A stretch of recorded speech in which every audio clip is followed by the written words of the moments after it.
নমস্কার সবাইকে আমার চ্যানেলের নতুন একটা ভিডিওতে। তো আজকে আমি তোমাদের জন্য নিয়ে চলে এসেছি একটা সাউথ ইন্ডিয়ান ডিশ, যেটা অলমোস্ট আমার বাড়িতে সবাইয়ের পছন্দ আর আমারও খুব পছন্দের। সেটা হচ্ছে ইডলি। তো ইডলিটা আমি বানাবো।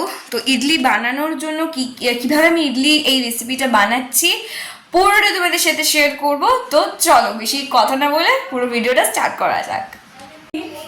ইডলিটা বানানোর জন্য আমাদের যেটা লাগছে সেটা হচ্ছে এই যে সুজি, কারণ অনেকে চাল ডাল মানে অনেক কিছু দিয়ে বানায়, তো আমি সুজি দিয়ে বানাবো আজকে, কারণ আমি এটাই জানি আর কি এই রেসিপিটা। তো এই যে সুজি ব্যবহার করছি, আর এই যে টক দই। চলো এই ব্যাটারটা গুলি। আর সাম্বারে যে ডালটা নারকেলের চাটনিটা আমি পারবো না, কারণ অল্প সময়ের মধ্যে করবো তো, আর অত ইনগ্রেডিয়েন্টস আমার কাছে অ্যাভেলেবেল নেই। তো অল্প কিছু ইনগ্রেডিয়েন্টস দিয়ে আমি করছি। আর সাম্বারের ডালটা আমার মা বানাবে, সেটাও তোমাদের সাথে শেয়ার করবো, দেখতে থাকো। প্রথমেই এই যে ডিশটা বানাচ্ছি আমি south Indian idli with sambar. তো সাম্বারটা আমাকে আগে বানানোর জন্য একটা কন্টেনারে সাম্বার ডালটাকে ভিজিয়ে দিতে হবে। এখানে সাম্বার বানানোর জন্য যে ডালটা তোমাদের ইউজ করতে হবে সেটা হচ্ছে অড়হর ডাল। অড়হর ডালটাই একমাত্র সাম্বার ডাল বানানোর জন্য মানে একদম ভালো। তো তোমরা দেখতেই পাচ্ছ এখানে আমি একটা কন্টেনারে ডালটাকে ভিজিয়ে রাখছি 15 to 25 মিনিটস। তো যতক্ষণ ডালটা ভিজবে ততক্ষণে চলো আমরা ইডলির ব্যাটারটাকে তৈরি করে। ইডলির ব্যাটারটা রেডি করার জন্য আমাদেরকে এখানে একটা বোলে এক কন্টেনার সুজি নিয়ে নিতে হবে, এবং তার সঙ্গে এক কন্টেনারই এরকম সেম কন্টেনারের এক কন্টেনার টক দই নিতে হবে, এবং দুটোকে বেশ ভালো করে মিক্সড করতে হবে। এবং মাঝে 1 টিস্পুন আমরা সল্ট নিয়ে নেব, কারণ এটা তো ইডলি তো একটু নোনতা নোনতা খেতে হয় তাই জন্য। আর এখানে দেখতেই পাচ্ছ আজকে 1 কাপ আমরা ওয়াটার ইউজ করব। ব্যাটারটাকে বেশ ভালো করে আমাদেরকে আর কি ব্লেন্ড করতে হবে। যত ভালো ব্যাটারটা ব্লেন্ড করা হবে ঠিক তত ভালোই কিন্তু টেস্টটা আসবে। তো তোমরা দেখতেই পাচ্ছ এখানে আমি সল্টটাও ইউজ করে নিয়েছি ঠিক 1 টিস্পুন থেকে 2 টিস্পুন, বেশি একদম ইউজ করবো না। এবং ব্যাটারটাকে গুলিয়ে কিছুক্ষণের জন্য রেস্টে রাখতে হবে। চলো ডালটা কীভাবে রেডি করছি তোমাদের সাথে শেয়ার করি। ইডলির ব্যাটারটা ঠিক যতক্ষণ রেস্টে থাকবে আমাদেরকে ঠিক ততক্ষণের মধ্যে সাম্বার ডালটাকেও রেডি করতে হবে। একটা প্রেশার কুকারে অড়হর ডালটাকে ঢেলে কিছু ভেজিটেবলস অ্যাড করতে হবে, যেমন like tomato, potato, onion, beans, আরও অনেক কিছু, মানে যাদের কাছে যেটা অ্যাভেলেবেল সেটাই তোমরা এখানে ইউজ করতে পারো। তো আমার কাছে যেগুলো অ্যাভেলেবেল ছিল আমি সেগুলোকেই ইউজ করছি।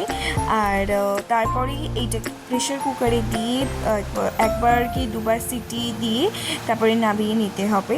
চলো পুরোটাই শেয়ার করছি। আচ্ছা, এখানে আমরা যতক্ষণ ডালটাকে রেডি করলাম ঠিক ততক্ষণে আমাদের পুরো ব্যাটারটা কিন্তু রেস্টে হয়ে গেছে।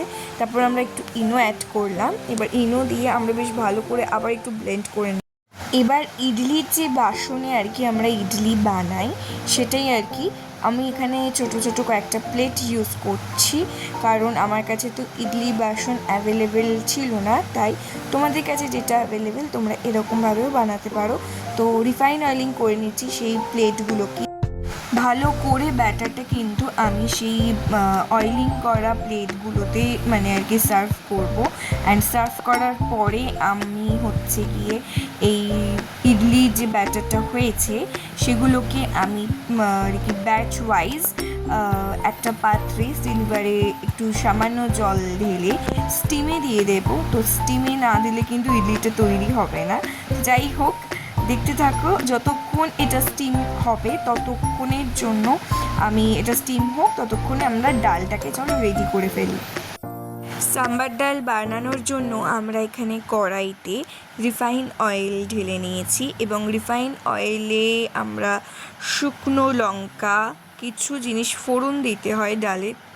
তো শুকনো লঙ্কা এখানে ফোড়ন দিচ্ছি, অ্যান্ড তারপরে 5 ফোড়নও আমরা দিয়ে দেবো।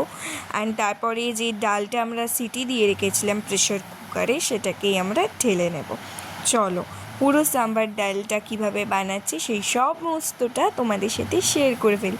দেখতেই পাচ্ছ এখানে যতক্ষণ ফোড়নগুলো হচ্ছে তার মধ্যে আমরা কারি পাতাও ঢেলে নেব, কারণ কারি পাতাও দিলে খুব টেস্টি হয় বিষয়টা।